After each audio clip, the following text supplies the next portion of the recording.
오신 여러분 주님의 이름으로 환영하고 축복합니다. 우리 시간 옆 사람과 앞뒤 사람과 인사하겠습니다. 참 잘 오셨습니다. 환영합니다. 축복합니다. 사랑합니다.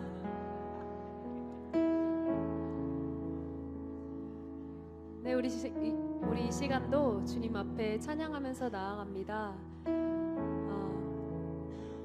주님 없이 우리가 살 수 없습니다. 주님만을 의지합니다. 주님만을 찬양합니다. 우리 이렇게 찬양으로 주님 앞에 고백하면서 나아갔으면 좋겠습니다. 같이 찬양합시다.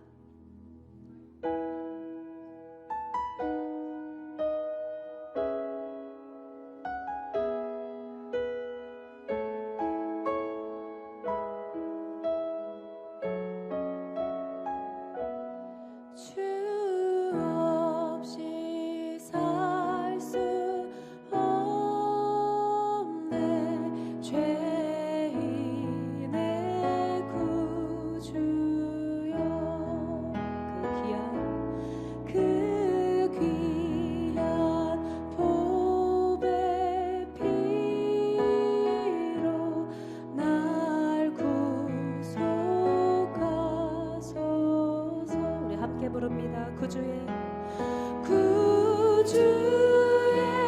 사랑으로 흘리신 보혈이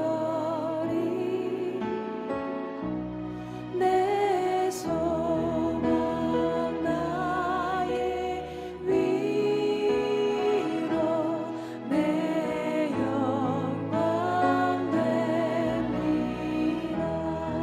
주 없이 살 수 없네. 주 없이 살 수 없네. 죄인의 구주여 그 귀한 몸의 피로 날 구속하소서.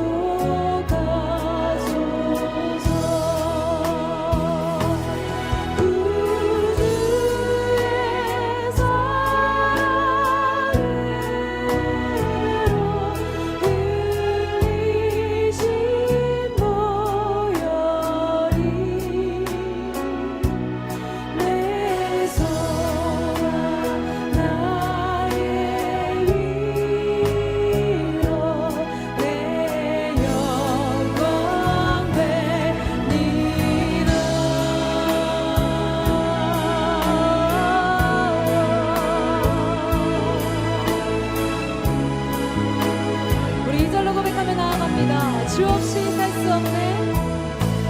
주 없이 살 수 없네. 나 혼자 못 서리. 힘없고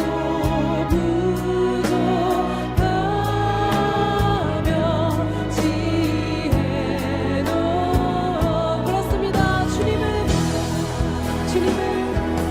내 주는 나의 생명 또 나의 힘이라. 주님을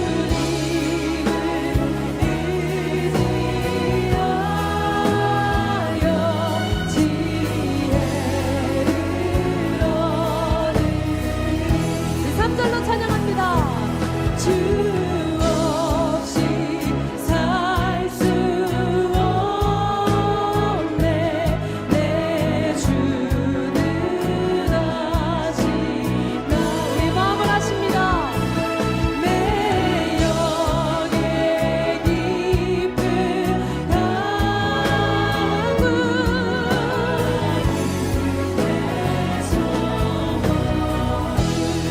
주밖에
박수로 주님을 찬양합니다.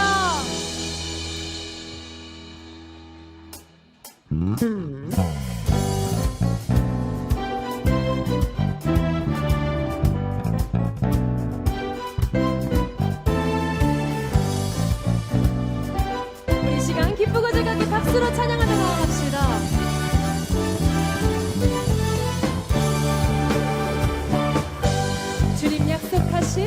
주님 약속하신 말씀 위에서 영원토록 주를 찬송하리라. 소리 높여 주께 영광 돌리며 약속 믿고 굳게 서리라. 주님 약속하신 말씀 위에서 영원토록 주를 찬송하리라. 소리 높여 주께 영광 돌리며 약속 믿고 굳게 서리라. 굳게 서리 영원하신 말씀 위에 굳게 서리. 굳게 서리 그 말씀 위에 굳게 서리라. 이 절입니다. 주님 약속하신 말씀 위에서 세상 염려 내게 염습할 때에 용감하게 힘써 싸워 이기며 약속 믿고 굳게 서리라. 굳게 서리 영원하신 말씀 위에 굳게 서리. 굳게 서리 그 말씀 위에 굳게 서리라. 주님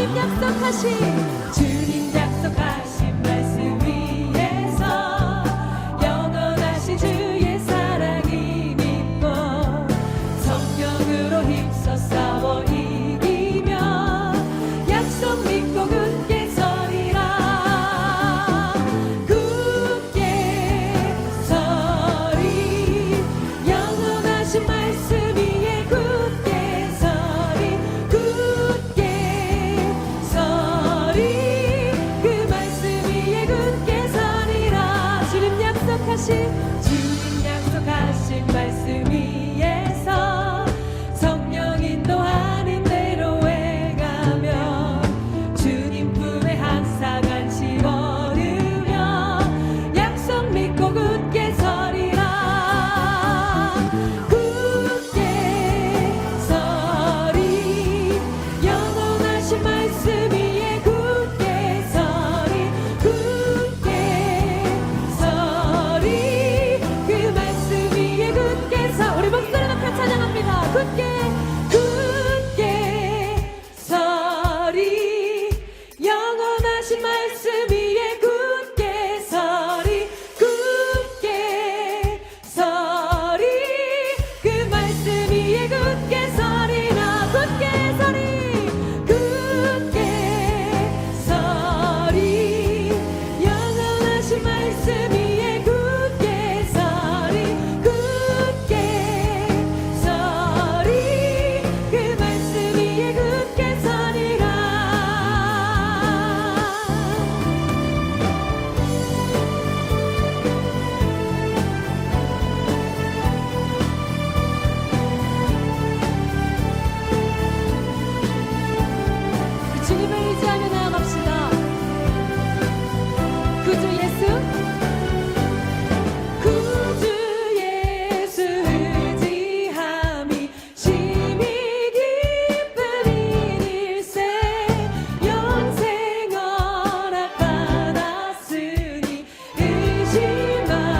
드리면서 예배로 나아갑니다. 주님 제 마음이 주님 제 마음이 너무 둔해서 주님을 볼 수 없습니다. 이 땅에 속하여 이 땅만 보다가 주님 손을 놓쳤습니다. 나는 은혜로 왔는데 왜 주저앉게 되었나. 나는 정직인데 언제부터 내 삶의 주인이 되어버렸나.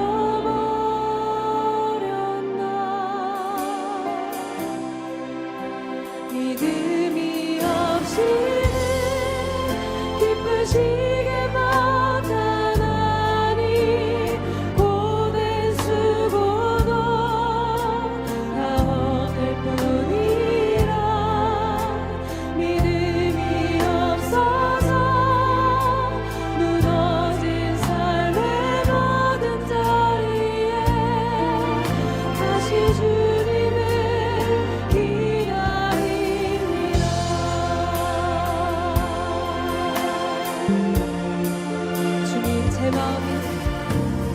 주님 제 마음이 너무 둔해서 주님을 볼 수 없습니다. 이 땅에 속하여 이 땅만 보다가 주님 손을 놓쳤습니다. 나는 은혜로 왔는데 왜 주저앉게 되었나. 나는 정직인데 언제부터 내 삶의 주인이 되어버렸나.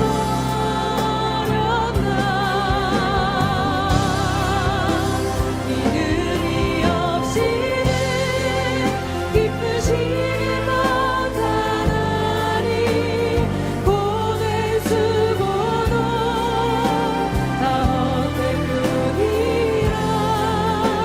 믿음이 없어서 무너진 삶의 모든 자리에 다시 주님을 기다리. 믿음이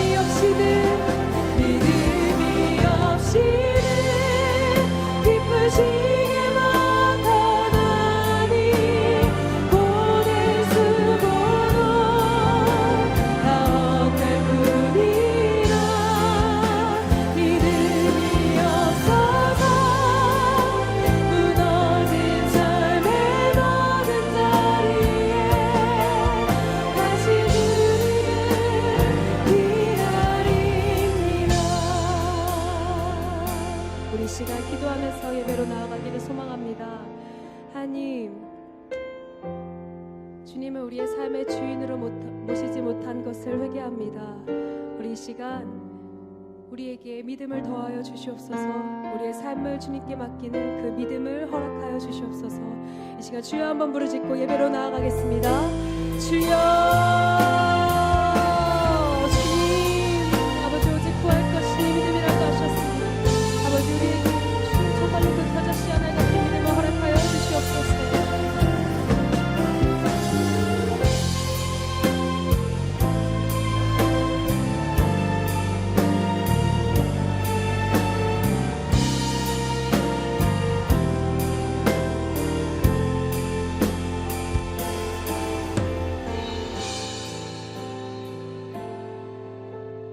하나님, 오늘도 거룩한 주의 백성들을 은혜의 자리로 불러 모아주시고 우리가 간절하고 갈급한 마음으로 하나님의 은혜를 사모하며 주의 전에 나오게 하여 주심이 감사를 드립니다.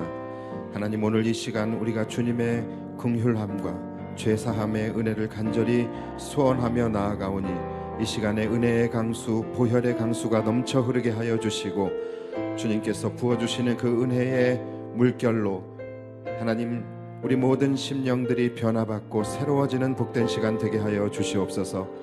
믿음이 없이는 하나님을 기쁘게 하지 못한다고 하셨사오니, 하나님, 우리가 주님을 향한 간절한 믿음으로 주님의 은혜의 보좌 앞으로 나아갈 때 오늘 우리에게 부어주시는 놀라운 하나님의 은혜를 경험하는 복된 예배 되게 하여 주시옵소서. 감사드리며 예수님의 이름으로 기도하옵나이다. 아멘. 여러분, 제가 2024년도 올 한해 우리 새 영광교회가 꼭 기억해야 할 사자성어를 하나 정했습니다. 자, 지금 공개할 테니까 여러분들이 잘 들으시고 올 한해 이 사자성어를 꼭 기억하며 살아가시기 바랍니다. 자, 올 해의 사자성어는 바로 주객전도입니다. 자, 여러분, 주객전도 많이 들어보셨죠? 주객전도가 무슨 뜻입니까?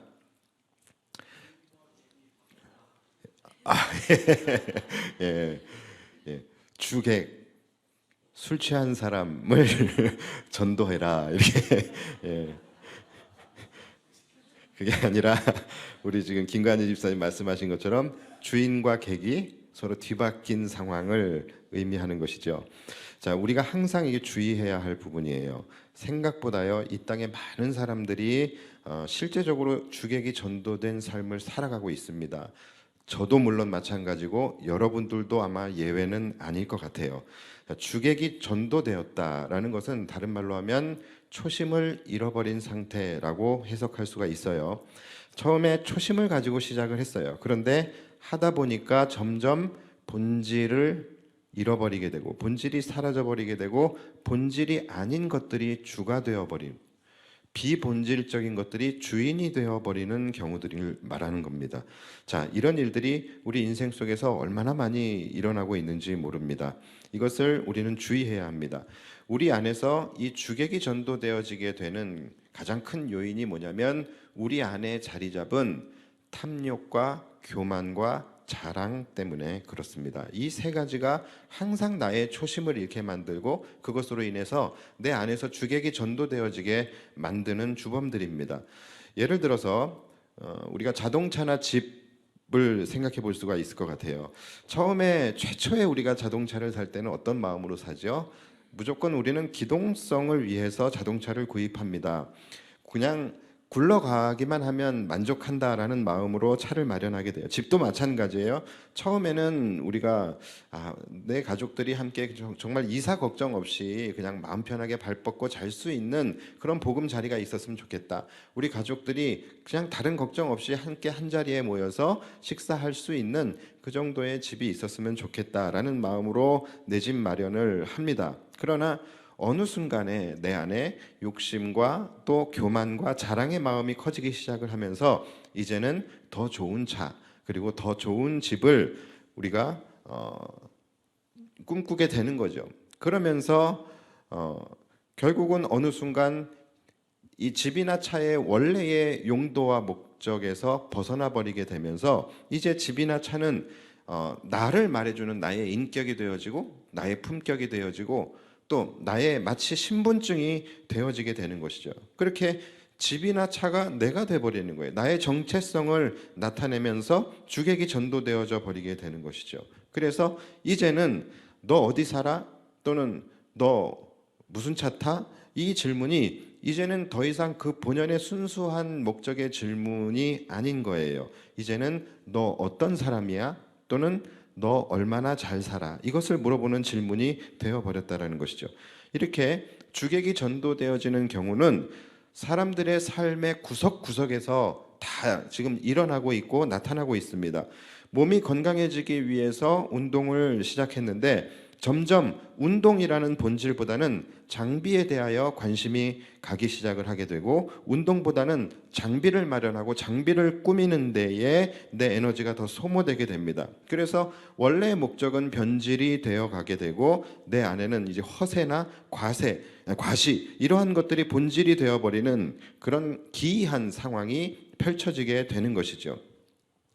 저는 등산이라는 것에 대해서는 1도 관심이 없습니다. 등산을 썩 좋아하지 않아요. 그래서 등산복을 입은 사람들을 봤을 때 다 똑같아 보입니다. 그냥 다 등산객이에요. 다 등산하는 아저씨, 등산하는 아줌마, 또 등산에서 만난 아줌마 아저씨. 뭐 이런 정도, 그냥 그 정도밖에 뭐 저분이 뭘 입었고 어떤 장비를 착용했고 이런 게 전 전혀 보이지가 않습니다. 그런데 여러분, 등산복과 장비들도요 천차만별이라고 해요. 머리부터 발끝까지 이 등산에 필요한 마운틴 기어를 이제 착용하는 데에 이것이 뭐 그 수백만 원도 들고 그런다라고 해요. 근데 저는 잘 모르겠습니다. 이렇게 처음에는 등산이 목적이었는데 시간이 지나면서 등산보다는 부수적인 것이 주가 되어져 버리는 경우들이 많이 있고요. 이런 현상은 비단 등산뿐만이 아니라 삶의 모든 분야에서, 모든 부분에서 다 나타나고 있다라니까요. 음악 감상이 좋아서 그냥 그저 소소한 취미로 시작이 되었는데 시간이 지나면서 억대의 진공관 앰프를 사게 되고, 스피커에 연결하는 케이블만 수백만 원짜리를 쓰시는 분도 있습니다. 제가 봤습니다. 그래서 결국 그의 취미는 음악 감상이 아니라 오디오 매니아가 되어버리게 되고, 분명히 예술로 시작했는데 나중에는 소리공학을 공부하는, 음대생으로 시작해서 공대생으로 끝나는 그러한 일들이 일어나게 되는 거예요. 가끔 당근들이 산다는 그 나라의 그 마켓에 이렇게 가보면 수억짜리 스피커가 나옵니다. 수억짜리 스피커. 제가 그걸 보면서 야, 어떻게 스피커가 이렇게 비싼가. 정말 뭐 웬만한 전셋값에 버금가는 그러한 가격의 스피커가 도대체 이런 스피커에서는 무슨 소리가 나는가. 우리가 듣지 못하는 그런 소리가 나나. 정말 하나님의 음성이 들리는 그런 스피커인가 싶어요. 또 보면은 막 이런 손목시계 하나에 손목시계가 6억 막 이렇게 올라옵니다.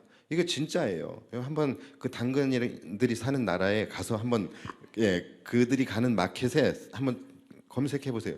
손목시계 손에 매는 띠 하나가 6억이에요. 그러니까 제가 이런 걸 보면서 야, 내가 알고 있는 세상 말고 또 다른 세상이 있구나. 도대체 손목시계 하나에 6억, 그것도 중고가가 6억이면 새 거는 도대체 얼마라는 이야기인가? 도대체 이런 시계에서는 어떤 시간이 나오길래 시간을 멈추는 기능이 있는 건가? 이런 좋은 시계를 차면 정말 좋은 시간들이 주어지는 건가? 행복한 시간들이 주어지는 건가? 그렇다면 나도 한번 차보고 싶은데, 그런 생각들이 들어요. 근데 더 신기한 것은 뭐냐면 그것을 구매하고자 하는 채팅창에 4명, 5명이 그것을 사겠다고 문의를 합니다. 놀랍지 않습니까? 시간이 알고 싶으면 휴대폰을 보면 되는데, 그렇죠? 다이소에 가면 2,000원짜리 시계도 시계 잘 가는데, 혹시 이분들은 시계를 사려는 것이 아니라 시간을 사려는 것은 아닌가? 이런 생각이 들어요.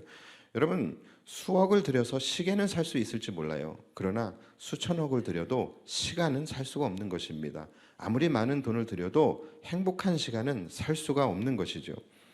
이렇게 본질은 사라지고 주객이 전도되어져 버리는 경우들이 삶의 곳곳에서, 우리 삶에서도 일어나고 있다는 거예요. 다만 우리가 그것을 깨닫지 못하는 거예요. 우리가 그것을 인지하지 못해요. 인지하지 못하는 가운데 내 삶에도 주객이 바뀌어져 있는 그런 경우들이 많이 있다는 거예요. 사진을 찍는 게 좋고 아름다운 풍경을 담는 게 좋아서 사진을 찍는 취미로 시작을 했는데 정신을 차리고 보니 카메라 렌즈 수집가가 되어져 있고, 이렇게 열심히 돈을 벌어서 멋있는 곳에 출사를 나가야 하는데 열심히 돈을 벌어서 렌즈를 사는 것이죠.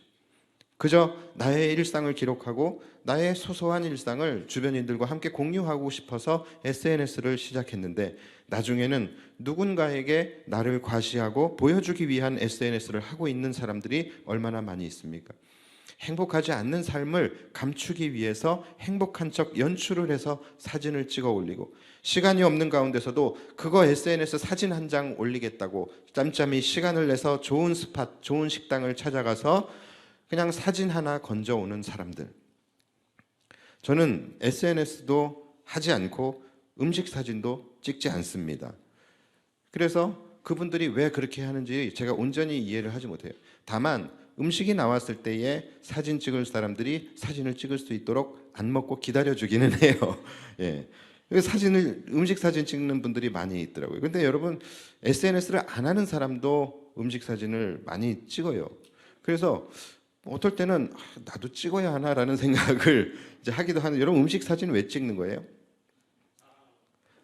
자랑하려고 찍습니까? 예.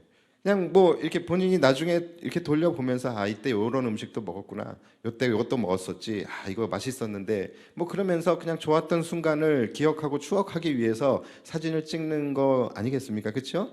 예, 뭐 그런 의도라고 한다면 좋습니다. 행복한 시간들을 추억하는 것은 굉장히 좋은 거예요. 그런데 여러분, 음식 사진만 찍지 말고 내게 베푸신 하나님의 은혜도 좀 찍어 두십시오. 그것도 좀 찍어두고 담아두고 기억하고 소장하고 그것을 좀 돌려보는 그런 열심도 있으시기를 주님의 이름으로 축복합니다. 자, 근데 여러분 한번 생각해 보십시오. 우리는 여기서 과연 누가 더 행복할까? 누가 더 행복할까? 이 부분을 우리는 반드시 생각을 해봐야 합니다. 본질을 잃어버리고 주객이 전도된 사람들이 행복할까요? 아니면 끝까지 본질을 잃지 않고 내가 원했던 것들, 내가 원했던 그 소소한 행복들을 하나씩 실천해가면서 이루어가는 사람들이 행복할까요? 누군가에게 보여주기 위해서 내가 아닌 나를 계속해서 만들어내면서 피곤하게 살아가는 사람들이 행복할까요? 아니면 비록 내가 자랑할 것은 없지만 그래도 나의 삶을 진심으로 사랑하며 소소하게 살아가는 사람들이 행복할까요? 그냥 음악을 듣는 것이 좋아서 시작했는데 더 좋은 스피커를 갖지 못해서 지금 내가 듣고 있는 음악에 만족하지 못하고 음악을 들을 때마다 그렇게 아쉬움과 결핍을 느끼면서 음악을 듣는 사람, 그 사람이 행복할까요? 아니면 비록 좋지 않은 10,000원짜리 스피커로 듣더라도 내가 좋아하고 내가 사랑하는 음악을 들으면서 온전한 힐링의 시간을 갖는 사람이 행복할까요? 여러분, 이것은 말해서 무엇하겠습니까? 이처럼 여러분, 우리가 본질을 잃어버리고 주객이 전도되어질 때에, 그때에 우리는 우리가 먼저 원했었던 그 본연의 행복을 잃어버리게 될 가능성이 많다라는 것이죠. 그리고 이것은 너무나 당연한 결과예요. 여러분, 주객이 바뀌어지기 때문에 기쁨의 주체도 바뀌고 행복의 주체도 바뀌어질 수밖에 없는 것입니다. 그래서 여러분, 우리가 2024년도를 이제 살아가면서 꼭 신경 쓰셔야 하고 주의해야 할 것은 바로 주객이 전도되지 않는 것입니다. 다시 말해서 본질을 잃어버리지 말아야 한다는 거예요. 여러분, 등산에서의 가장 큰 기쁨은 좋은 장비를 착용하는 것이 아니라 산 정상에 올라가는 것입니다. 그것이 등산 본연의 목적과 본질이기 때문에 그래요.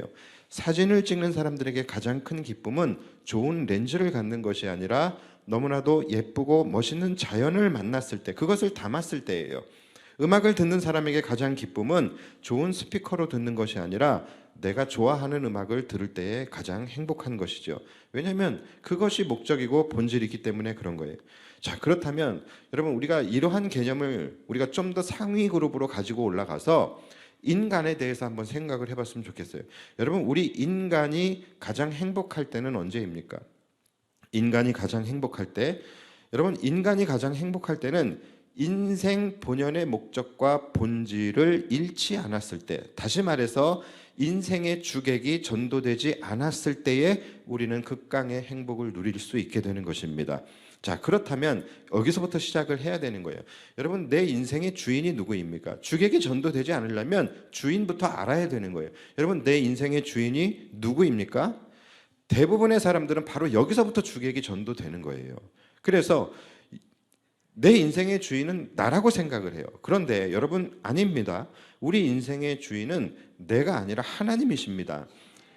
여러분, 아직까지 내 인생의 주인이 나라고 생각하시는 분이 계십니까? 그렇다면 내 인생을 내가 컨트롤하고 내가 핸들링할 수 있어야 하잖아요. 그런데 여러분, 그것이 됩니까?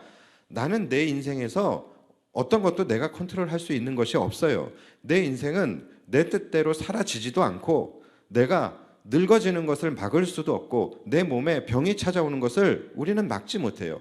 그러니까 내 몸이라고 하지만 내가 컨트롤하고 내가 핸들링할 수 있는 것이 아무것도 없다라는 거예요. 그런데 어떻게 내가 나의 주인이 될 수 있겠습니까? 여러분, 내 인생의 주권을 가지고 내 인생을 컨트롤하고 핸들링할 수 있는 분은 오직 하나님밖에 없어요. 내 인생의 주인은 하나님이십니다. 따라서 여러분, 우리 모든 인생들은 하나님이 내 인생의 주인이 되셨을 때, 하나님이 내 인생의 주인이 되셨을 때, 즉 주객이 전도되지 않을 때에 우리는 가장 완전하고 온전한 상태가 되고, 그때에 우리 인생이 가장 극강의 효용성을 나타낼 수 있게 되는 것입니다. 그런데 대부분의 사람들은 이 주객이 바뀌어져서 내가 내 인생의 주인이 되어버립니다. 여러분, 이렇게 주인이 바뀌어져서 내가 내 인생의 주인이 되어 살아가게 될 때 우리는 진정한 인생이 누릴 수 있는 기쁨과 행복과 평안, 이러한 것들을 보장받지 못하는 삶을 살아가게 되는 거예요. 여러분, 이것이 인간의 본질입니다. 자, 인간의 본질이 있다라고 한다면 인간의 목적이라는 게 있어요. 그런데 이 본질이 바뀌면 목적까지 같이 바뀌어 버리게 되는 거예요. 그래서 우리 인생의 목적이 지금 엉뚱한 것을 목적으로 하고 살아가고 있는 거예요. 여러분, 인간의 목적이 분명히 있습니다. 그게 뭡니까? 우리가 왜 존재하는지, 우리가 왜 살아가는지, 인생의 본질과 목적이 뭡니까? 그것이 바로 웨스트민스터 소요리 문답 1번의 바로 그 부분이 나오는 거예요. 제1문 제가 읽어드릴게, 잘 들어보세요. 이것이 인간의 목적입니다. 사람의 제일 되는 목적이 무엇입니까? 답: 사람의 제일 되는 목적은 하나님을 영화롭게 하는 것과 그를 영원토록 즐거워하는 것입니다. 자, 여러분, 이것이 답이에요. 다시, 사람의 제일 되는 목적이 무엇입니까? 답: 사람의 제일 되는 목적은 하나님을 영화롭게 하는 것과 그를 영원토록 즐거워하는 것입니다. 여러분, 이것이 우리 인간이 존재하는 목적이라는 거예요. 하나님을 영화롭게 하는 것, 그리고 그분 안에서 그분을 누리는 거예요. 영원토록 그를 즐거워하는 것입니다. 여러분, 성경도 이 부분에 대해서 분명하게 못을 받고 있어요. 이사야 43장 21절이 뭐라고 말씀하십니까? 이 백성은 내가 나를 위하여 지었나니 나를 찬송하게 하려 함이니라. 또 고린도전서 10장 31절, 그런즉 너희는 먹든지 마시든지 무엇을 하든지 무엇을 위해서? 하나님의 영광을 위하여 하라고 말씀하고 있어요. 이것이 우리 인생의 목적이라는 것이죠. 그런데 어느 순간 우리의 목적이 바뀌어지게 돼요. 자, 뭐 때문에 목적이 바뀝니까? 본질이 바뀌었기 때문에 그래요. 본질이, 나의 주인이 하나님이셨는데 나의 주인이 나로 바뀌어지게 되면서 목적도 바뀌어지게 되는 거예요. 그래서 하나님을 영화롭게 하는 삶을 살아야 되는 내가 나를 영화롭게 하는 삶을 살아가게 되더라는 것이죠. 이렇게 삶의 목적이 바뀌는 거예요. 그리고 구원의 하나님으로 인하여 즐거워해야 할 내가 나의 안위와 나의 형통, 물질의 허세와 과시, 이런 것으로 인하여 즐거워하는 삶을 살아가게 되는 거예요. 뭐 때문이라고요? 나의 주객이 전도되었기 때문에 목적이 바뀌어 버린 거예요. 몇 년 전에 흥행했던 극한 직업이라는 영화를 여러분들 보신 분들 많이 계실 거예요. 마약반 형사들이 마약 사범을 소탕하기 위해서 이 마약범들이 거처하고 있는 그들의 거점 건너편에다가 치킨집을 이제 오픈을 하게 되죠. 이 위장 오픈입니다. 거기에 이제 이렇게 잠복하면서 그들을 소탕하기 위해서 그 앞에다가 치킨집을 위장 오픈을 하고서 이제 장사를 해요. 그런데 위장으로 열었는데 그 치킨집이 너무 잘 되는 거예요. 그래서 전국에서 유명한 치킨집이 되어버립니다. 그러다 보니 나중에 이 형사들이 본질을 잃어버리게 되고 범인을 잡는 것이 아니라 닭을 잡는 사람들이 되어버린 거죠. 저도 이 영화를 보면서 너무 재밌어서 배꼽을 잡으면서 그렇게 봤던 기억이 나는데, 여러분, 이렇게 우스운 현상이 안타깝게도 지금 우리의 삶에서 지금 일어나고 있다라는 거예요. 주객이 전도되어 버리는 이 현상. 하나님을 영화롭게 해야 하는 사람들인, 나를 영화롭게 하는 삶을 지금 살아가고 있게 되는 이 딜레마에 빠져버리게 된 것이죠. 이 영화를 보면요, 결국 이 형사들이 이 딜레마를 극복합니다. 그리고 범죄자들을 소탕하게 돼요. 여러분, 우리도 이 딜레마를 극복해야 합니다. 반드시 극복해야 돼요. 내 인생의 주인은 하나님이셨는데 내가 주인이 되는 삶. 내 인생의 목적은 하나님을 영화롭게 하는 것인데 물질에 집착하며 나를 영화롭게 하는 삶. 여러분, 우리가 이렇게 주객이 전도되어져 버리는 삶을 살아가게 되면 아까 초반에 말씀드렸던 것처럼 결국 우리는 우리 인생 본연의 진정한 행복과 평안을 누릴 수 없게 되는 거예요. 금요일에도 제가 여러분들에게 말씀드렸지만, 여러분, 우리의 기준은 다릅니다. 우린 다른 기준으로 살아가는 사람들이에요. 우리 인생은요, 기쁨과 행복이 동작되어지게 되어지는 것이 반응되어지게 되는 그 점이 다르게 세팅이 되어져 있다는 거예요. 우리는 세상의 가치에 동작하는 사람들이 아니라 우리는 예수 그리스도에 동작하는 사람들입니다. 그러니까 우리는 하나님의 가치를 따라 사는 사람들이지 이 세상의 물질이나 돈과 명예와 성공, 욕심 이러한 가치들을 따라 살아가는 사람들이 아니라는 거예요. 우리는 여기에 행복하게 반응되어져 있는 존재들이 아니라는 거예요. 우리가 무엇으로 창조되었고 우리가 어디에 반응되어지게 설계되었는지를 여러분들이 잊어버리시면 안 돼요. 주객이 전도되어져 버리면 안 된다라는 거예요. 그래서 여러분 우리 인생에서 예배가 가장 중요한 것이고 기도의 자리, 금창기가 가장 중요한 거예요. 왜냐하면 우리는 거기에 반응하도록 세팅되어져 있는 존재들이기 때문에 그래요. 이 땅에 많은 사람들이 다 그렇습니다. 하나님이 창조한 모든 창조물은 그래요.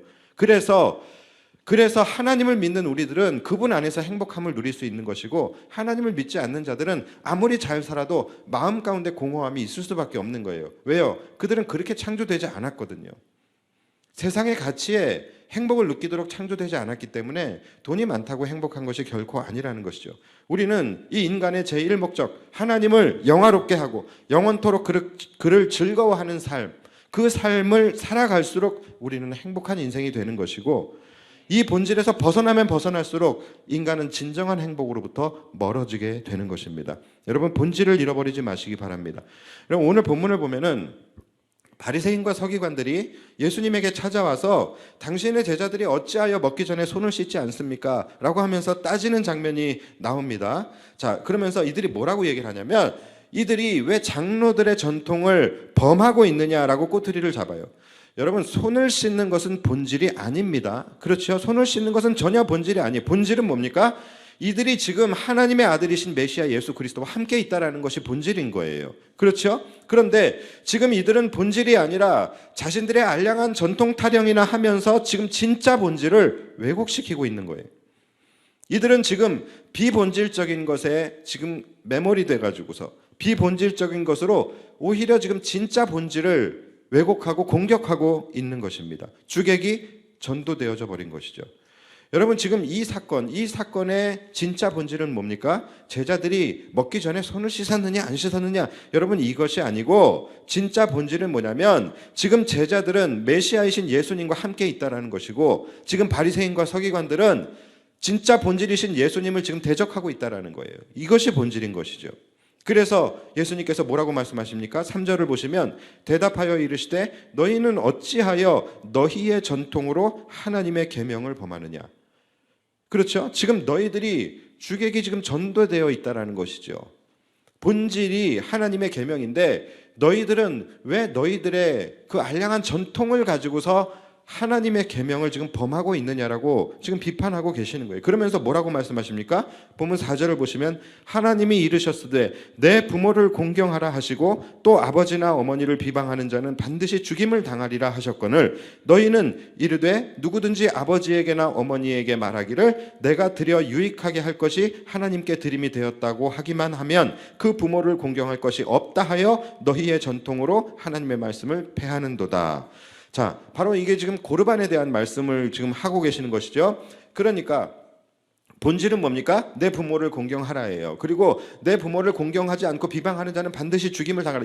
여러분 이것이 본질입니다. 그런데 비본질적인 것으로 이 본질을 덮어버리게 되는 거예요. 그러니까 부모를 공경하기 싫으니까 하나님께 드려서 나는 부모를 공경할 것이 더 이상 없다라고 말하면서 자신의 불효를 마치 거룩함으로 포장해서 정당화시키는 문제에 대해서 지금 예수님께서 말씀하시면서 이것을 지금 강도 높게 비판하고 계시는 거예요. 비본질로 지금 본질을 덮고 있는 주객이 전도되어져 버린 것을 지금 예수님께서 비판하고 계시는 것입니다. 너희는 왜 비본질적인 것으로 본질을 공격하느냐?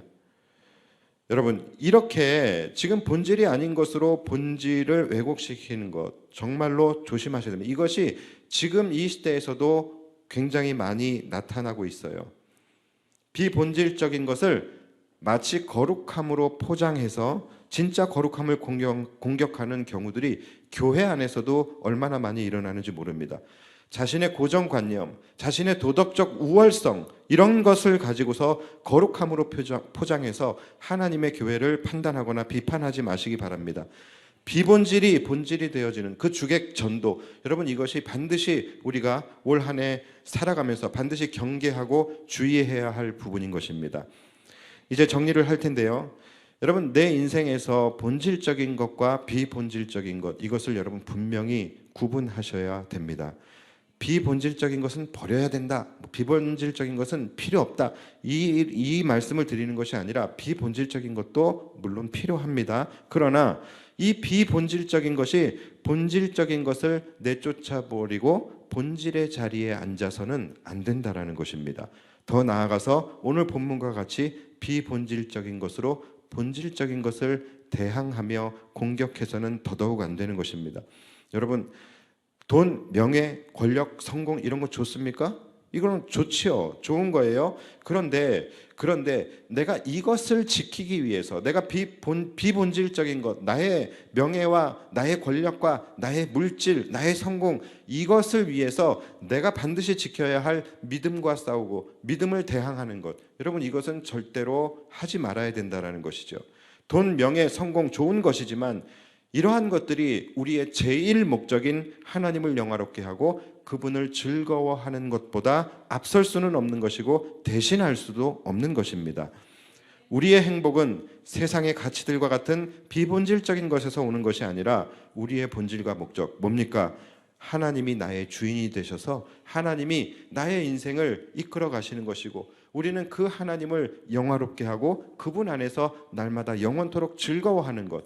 여러분, 이것이 우리 인생의 본질이고 목적이에요. 우리는 이렇게 살 때에 진정한 행복을 누릴 수 있는 것입니다. 많은 분들이요, 아마도 한 번쯤은 이런 상상 해보셨을 것 같아요. 내가 좀 세상에서 실컷 좀 뒹굴다가 세상에서 좀 부귀영화도 다 맛보고 누리고 그러다가 내가 죽기 바로 직전에 마지막에 내가 좀 주님 믿고 천국 가는 거, 그것도 참 좋은 선택지 중에 하나일 수 있겠다, 이런 생각 하셨죠, 그렇죠? 예. 분명히 하셨을 것 같아요, 그렇죠? 자, 근데 여러분, 사실은 이것처럼 어리석은 생각이 없는 거예요. 첫째로, 구원이라는 것은 내가 선택할 수 있는 것이 아닙니다. 내가 선택할 수 있는 것이 아니라 이것은 100% 하나님의 주권적 영역이에요. 다시 말해서 주인은 내가 아니라 하나님이라는 거예요. 나의 주인은 하나님이에요. 그러니까 나의 주인이 나라고 생각하기 때문에 내가 마지막에 구원받을 수 있다라고 생각을 하는 거예요. 그런데 여러분, 그렇지 않습니다. 내가 마지막에 구원을 받을 수 있을지 없을지도 내가 정하는 것이 아니라 하나님이 정하시는 거예요. 나의 주인은 하나님이십니다. 자, 그리고 두 번째는 한평생 놀고 먹고 세상에서 누릴 거 다 누리고 즐길 거 다 즐기다가 가는 인생이 여러분 행복했을 거라고 생각하십니까? 주객이 전도되었던 그 인생이 정말로 행복했을까요? 여러분, 그렇지 않다라는 거예요. 과연 인생의 마지막 라인에 서서 자신이 살아왔던 인생을 되돌아보면서 정말로 내 인생은 행복했노라라고 고백할 수 있는 사람은 어떤 사람일까요? 정말로 세상에서 즐기던 사람이었을까요? 아니라는 거예요. 비록 이 세상의 가치들을 온전히 누리지 못했고 비록 이 땅에서는 넉넉하지 못한, 때로는 고난 가운데의 삶을 살았지만 그래도 그리스도 예수 안에서 주님과 함께 동행했던 사람, 그 사람이 인생의 마지막 라인에 섰을 때에 내가 예수로 인하여 행복한 삶을 살았다라고 고백할 수 있게 되는 것입니다. 왜 그럴까요? 그 사람이 바로 하나님이 창조하신 창조의 설계대로 살아간 사람이기 때문에 그래요. 여러분, 호환성이라는 말이 있죠. 전문 용어로 찰떡이라고 이야기하는, 잘 맞는 거예요. 여러분, 우리 인간은요, 어떻게 창조되었고 무엇과 가장 잘 맞는 것일까요? 우리 인간은 하나님과 가장 잘 맞게 설계가 되어져 있습니다. 여러분, 그렇기 때문에 우리는 하나님 안에서 살았을 때에 가장 극강의 효용이 나타날 수 있게 되는 거예요. 하나님과 연결되어졌을 때에 우리는 가장 호환성이 좋아서 그때의 내 인생이 가장 쾌적하고 행복하게 돌아갈 수 있는 것입니다. 이 세상의 가치를 동력 삼아서 이것과 연결되어진 사람들은요, 행복할 것 같지만 행복하지 않아요. 호환이 되지 않아요. 호환이 되지 않기 때문에 맞지 않는 전압을 연결시켜서 사용하니까 힘들게 삐그덕삐그덕 거리면서 갈 수밖에 없고 인생이 쾌적하게 돌아가지 않게 되는 거예요. 자꾸 고장나고. 작년 한 해를 여러분 한번 돌아보십시오. 아마 작년 한 해 동안에 하나님과 멀어지셨던 분들, 주객이 전도된 삶을 살았던 분들 중에서 뭐 100번 양보해서 그렇게 살아서 정말로 나름 세상의 재미를 보신 분들도 있다고 쳐요. 여러분, 그러나 지금 이 시점에서 한번 스스로 돌아보면서 평가를 해보세요. 작년 한 해가 그래서 행복했습니까? 행복하셨습니까? 세상의 것들 많이 맛보고 많이 누리고 많이 즐겨서 여러분 행복하셨습니까? 그렇다는 분이 나올까봐, 혹시라도 나올까봐 제가 조마조마했는데 감사하고 다행이네요. 여러분, 사단이 하는 일이 뭡니까? 사단이 하는 일, 바로 우리 안에서 바로 이 일을 하는 거예요. 교묘하게 우리 안에서 주객을 전도시켜 버리는 일을 하는 것입니다. 내 인생의 주인이 내 하나님이 되지 않게 하는 것. 그리고 얼마나 교묘하고 용의주도하게 하는지 우리가 그것을 인지하지 못하는 사이에 내 안의 주인을 교체시켜 버리는 거예요. 그래서 여러분, 항상 깨어 있어야 하고 항상 계속해서 시시때때로 혹시 내 인생에서 나도 모르는 사이에 주객 전도가 일어나지 않았는가를 체크해 보셔야 되는 거예요. 여러분, 이 싸움은요 굉장히 지독한 싸움이에요. 이건 한두 번으로 끝나는 싸움이 아니라 우리의 인생이 다하는, 죽는 그 순간까지 계속되게 되는 싸움입니다. 여러분, 끝까지 지키시고 끝까지 승리하시기 바랍니다. 그래서 우리가 죽는 그날까지 주객이 전도되지 않고 주님이 나의 주인이 되어주시는 그러한 삶, 죽는 그날까지 내가 먹든지 마시든지 무엇을 하든지 하나님의 영광이 되는 삶을 살아가셔서 이 땅에서도 진짜로 온전한 행복을 누리시고 죽는 그날에도 내 인생을 되돌아보면서 내 인생이 예수 그리스도로 말미암아 행복한 인생이었다라고 고백하며 영광스러운 하나님의 나라에 들어가실 수 있는 저와 여러분들이 되시기를 예수님의 이름으로 축복합니다. 시간 기도하겠습니다.